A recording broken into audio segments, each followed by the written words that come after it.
Hey there, don't worry, my wristwatch and LED are both safe. However, this is what many people think will happen when powering an LED without using a series register. Well, that's not always the case. If you know about power sources and the maximum ratings of the LED, you can sometimes use them even without a register. In this video, we will not only talk about when to use the register, we will also learn when to use a constant current source and when to use a constant voltage source for the LEDs. So let's get started. Here you can see a blue LED is connected to a 3-volt battery without any resistor. You can notice LED is drawing almost constant current. Since the battery voltage is not going to increase the maximum limit of this blue LED's voltage, that is 3.6 volt, the LED is not gonna burn out.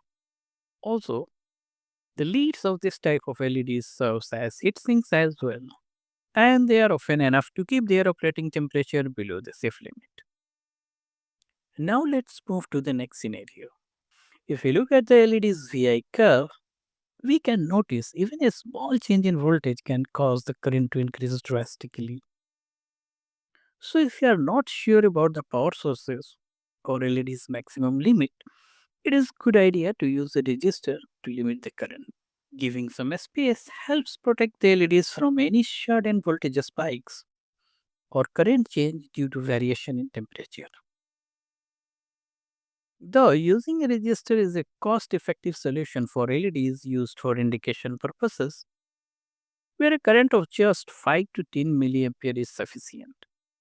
However, the LEDs for lighting purposes actually do not like this idea. This is because reducing the current can significantly reduce the LED's brightness. The lighting application LEDs generate a lot of heat, and when often placed closely in compact enclosures, it makes the situation even worse.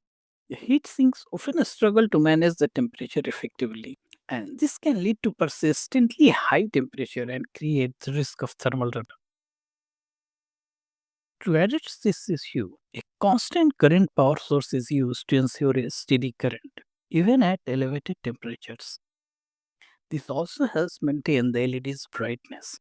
If any dimming is required, using a PWM signal is preferred over simply reducing the current using registers. Well, that topic does not end here. There are other situations where even constant current drivers may not be the best choice. Decorative lightings are the great example. It is because the length of the LED's string can vary from location to location. This means the current required also changes. In this case, a constant voltage power source becomes more suitable. In addition, a series register is often factory manufactured with the string lights for additional safety.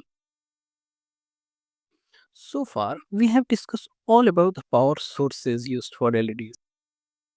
Now let's talk about the three main reasons why LEDs can fail. One reason could be the power source itself. The battery power sources often have their voltage exceeds their level values. For instance, a lithium battery is usually marked as 3.7 volt, but it can reach up to 4.2 volt when fully charged. A battery that is expected to have 9 volt may actually deliver up to 9.9 volt.